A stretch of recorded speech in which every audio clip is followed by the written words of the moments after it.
Hello guys, welcome back to our YouTube channel. তো আজকে আমরা যেটা ক্লাস করব সেটা হচ্ছে এনসিইআরটি এক্সাম্পলারের একদম বাংলা করে তোমাদেরকে ক্লাসটা করাবো। এক্সাম্পলার যদি তোমরা দেখো 2022-এ কিন্তু এক্সাম্পলারের একদম ডেটা চেঞ্জ না করে হুবহু কিন্তু রেলের পরীক্ষা এসেছিল। 2025-এ আবার গ্রুপ ডি আসছে, সুতরাং এনসিইআরটি এক্সাম্পলার অবশ্যই পড়া উচিত। আমি ইউটিউবে এনসিইআরটি এক্সাম্পলারের সেরকম কোনো ব্যাখ্যা দেখতে পাইনি কোনো চ্যানেলে, তো আমার মনে হয়েছে এই জিনিসটা তোমাদের সামনে তুলে ধরা উচিত, সেই জন্য ক্লাসগুলো করছি। চ্যাপ্টার ওয়াইজ তোমাদের সামনে দেবো এবং এর যে পিডিএফ কপি এটা আমার টেলিগ্রাম চ্যানেলে আমি শেয়ার করবো। টেলিগ্রাম চ্যানেলে তোমরা জয়েন হয়ে সেখান থেকে কিন্তু পিডিএফ কপি নিয়ে নিতে পারো, ঠিক আছে? এবং আমার টেলিগ্রাম চ্যানেলে জয়েন হওয়ার লিঙ্ক এই ভিডিওর ডিসক্রিপশন বক্সে আমি প্রোভাইড করবো, সেখান থেকে তোমরা জয়েন হতে পারো টেলিগ্রাম চ্যানেলে। তো দেখো, এখানে প্রথম কোশ্চেনে আসবো, বলেছে যে তাপমাত্রা বৃদ্ধির উপরে নিম্নলিখিত কোনটি বৃদ্ধি পায়, ঠিক আছে? তার মানে তাপমাত্রা যদি বাড়ে তাহলে পরে কোন কোন জিনিসটি বাড়বে, সহজ হিসাব। তো যখন তাপমাত্রা বাড়বে তখন গ্যাসের বাষ্পীভবন অবশ্যই বৃদ্ধি পাবে। তাপমাত্রা বাড়লে পরে কি হবে, গ্যাসের কণাগুলোর মধ্যে দূরত্ব বৃদ্ধি পাবে এবং গ্যাসের বাষ্পীভবন অবশ্যই বৃদ্ধি পাবে। 2 নম্বর ব্যাপার হচ্ছে গ্যাসের ব্যাপন বৃদ্ধি পাবে, মানে ডিফিউশন। এই গ্যাসের ব্যাপন কিন্তু অবশ্যই বৃদ্ধি পাবে এবং গ্যাসের প্রসারণশীলতা অর্থাৎ এক্সপানশন এটাও বৃদ্ধি পাবে। তাহলে তাপমাত্রা বৃদ্ধি পেলে গ্যাসের বাষ্পীভবন বৃদ্ধি পাবে, গ্যাসের ব্যাপন বৃদ্ধি পাবে এবং গ্যাসের প্রসারণ, এই তিনটে জিনিস কিন্তু বৃদ্ধি পাবে।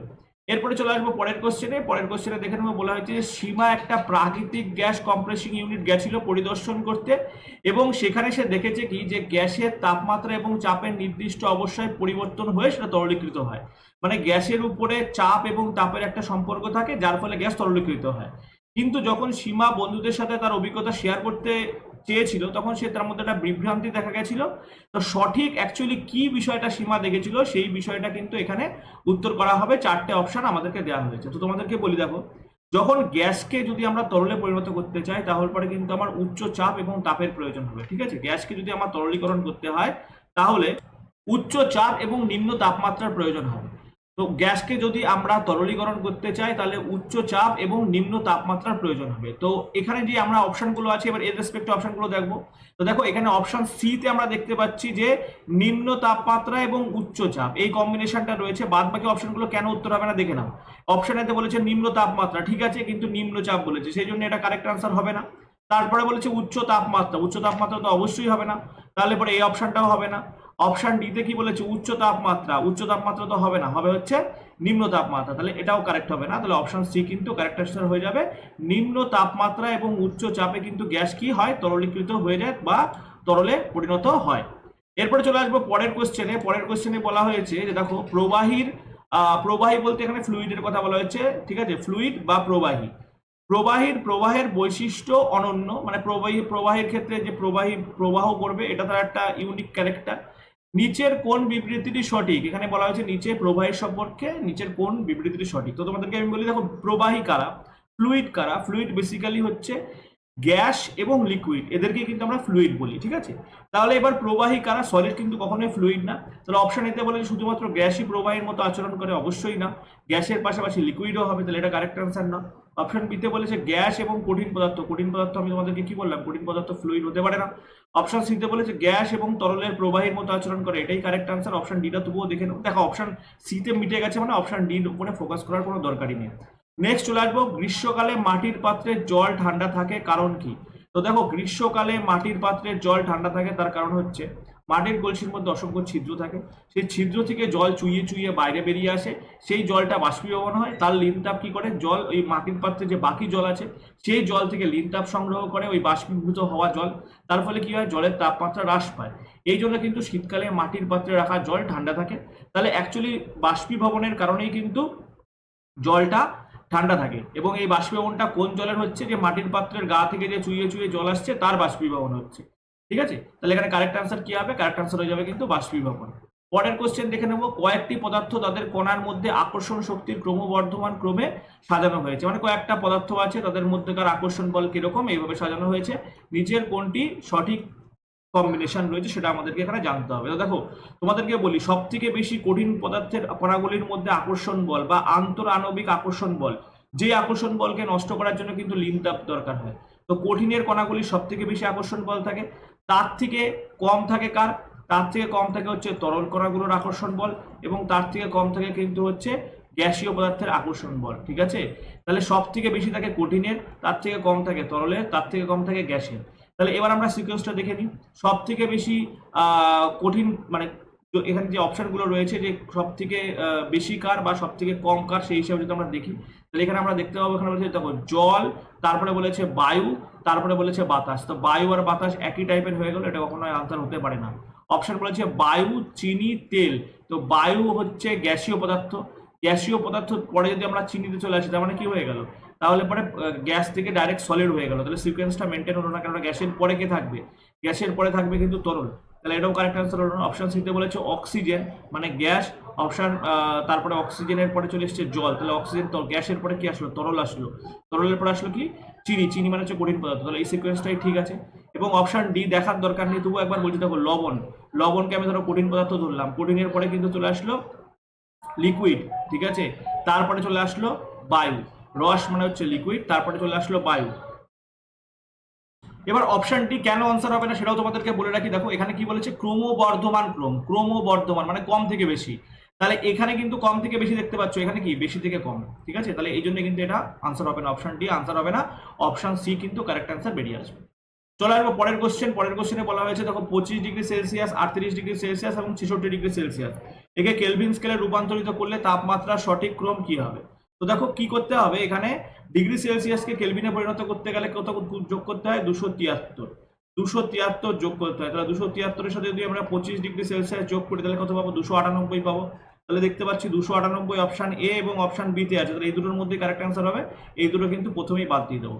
তারপরে 273-এর সাথে যদি 38 যোগ করি তাহলে কত হবে, 273-এর সাথে 38 যোগ করলে হবে হচ্ছে 311, 311 দেখো এই অপশনটাতেই আছে, আর বাদ বাকি কোনো এটাতে 311 কিন্তু নেই, তাহলে আমার আর বাদ বাকি দেখার দরকারই নেই, আমার এই কারেক্ট অ্যান্সার কি চলে আসবে, কারেক্ট অ্যান্সার চলে আসবে কিন্তু অপশনে। এইভাবে কিন্তু আমাকে পরীক্ষার টাইম বাঁচাতে হবে।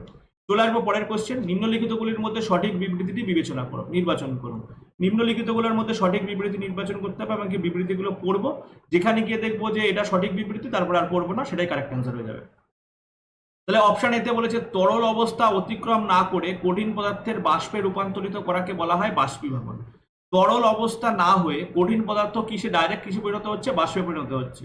তাহলে কঠিন পদার্থ বাষ্পে পরিণত হয় ডাইরেক্ট, তরল না হয়ে সেটাকে বলা হয় সাবলিমেশন বা ঊর্ধ্বপতন। এর বিপরীত ক্রমটা যদি বলি, বাষ্প থেকে কঠিন পদার্থে যদি পরিণত হয় সেটাকে কি বলা হবে, অবক্ষেপণ, ঠিক আছে, বা ডিপোজিশন। তারপরে চলে আসবে অপশন বিতে বলেছে তরল অবস্থা অতিক্রম না করে বাষ্পের কঠিন পদার্থ, তাহলে বাষ্পের কঠিন পদার্থকে পরিণত হওয়াটা কি বলি আমরা, সাবলিমেশনও বলি কখনো কখনো, কিন্তু এক্সাক্ট কি হয় সেটাকে বলা হয় কিন্তু তোমার অবক্ষেপণ, ঠিক আছে। তো এখানে বলেছে যে তরল অবস্থা অতিক্রম না করে বাষ্পের কঠিন পদার্থ হওয়াটাকে আমরা ঊর্ধ্বপতন বলেছি, ঠিক আছে, তাহলে এটাকে আমরা ঊর্ধ্বপতন, এটাকে আমরা বলতে পারি, অ্যাকচুয়ালি হয় অবক্ষেপণ। তো আমরা বাদবাকি অপশনগুলো দেখে নেব। বাদবাকি অপশনগুলো যদি দেখি, এখানে কি বলা হয়েছে, তরল অবস্থা অতিক্রম না করে বাষ্পের কঠিন পদার্থ, বাষ্পের কঠিন পদার্থের রূপান্তর হওয়াকে হিমাঙ্ক বলে, এটা কখনোই না, এটা হবে না, ঠিক আছে, এটা কখনোই হতে পারে না। অপশন ডিতে বলেছে কঠিন পদার্থের তরল পদার্থে রূপান্তরিত করাকে, মানে কঠিনকে তরলে পরিণত করছি, তাকে বলা হচ্ছে ঊর্ধ্বপতন, এটাও তো হতে পারে না, তাহলে কি অপশন বি কিন্তু কারেক্ট অ্যান্সার হয়ে আসবে। বাদ বাকি অপশনগুলো রেসপেক্টে যেগুলো ওগুলো হতে পারছে না, সেই জন্য কারেক্ট অ্যান্সার কিন্তু হবে অপশন বি। নেক্সট চলে আসবো, বলা হয়েছে ডাইথাইল অ্যাসিটোন এবং এন বিউটেন অ্যালকোহলের স্ফুটনাঙ্ক 35°C, 56°C এবং 118°C। ইথার, অ্যাসিটোন এবং এন বিউটেন, ঠিক আছে, অ্যালকোহলের স্ফুটনাঙ্ক যথাক্রমে 35, 56, 118°C যদি হয়, তাহলে এদেরকে বলেছে এদের স্ফুটনাঙ্ক কেলভিনে পরিণত করতে হবে। তাহলে কি করতে হবে, একই রকম ব্যাপার, সেটা হচ্ছে আমাকে 273 যোগ করতে হবে, প্রত্যেকটার সাথে 273 যোগ করতে হবে। তা 273-এর সাথে আমি কি করব, প্রথমে 35-কে যোগ করব, তো 35 যোগ করলে এখানে কত হয়, 35 যোগ করলে এখানে কিন্তু হয় 308। তো 308 একমাত্র আচ্ছা খতে আছে আর গতে আছে, তাহলে এই দুটোই হবে, এটা কখনো এই দুটো কখনো উত্তর হবে না।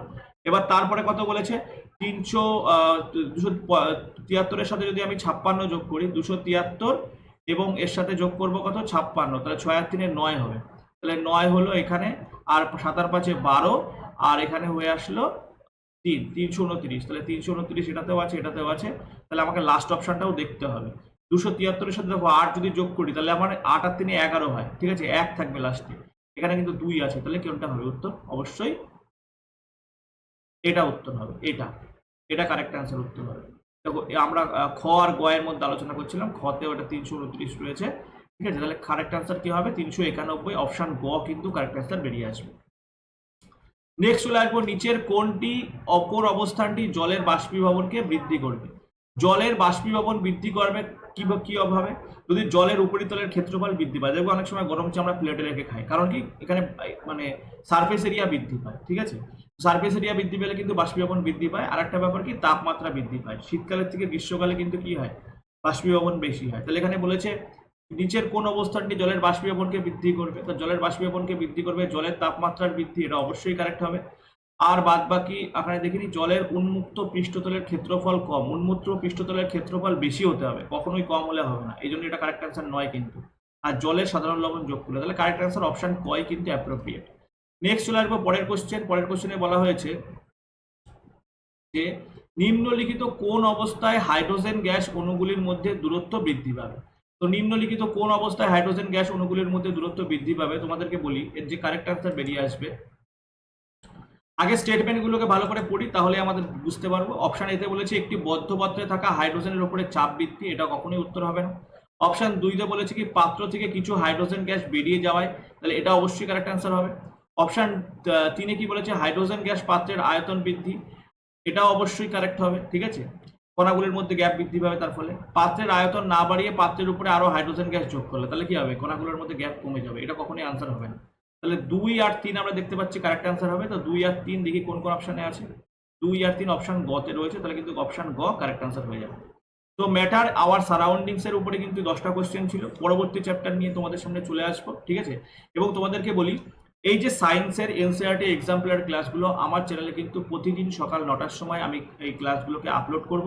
তোমরা যদি চাও তাহলে পরে কিন্তু তোমরা ক্লাস দেখতে পারো, এবং এর পিডিএফ কপি ক্লাস হয়ে যাওয়ার কিছুক্ষণের পরেই কিন্তু আমি আমার টেলিগ্রাম চ্যানেলে 10টা বা 11টা নাগাদ আমি শেয়ার করে দেবো। থ্যাঙ্কস ফর ওয়াচিং, দেখা হচ্ছে পরের ভিডিওতে।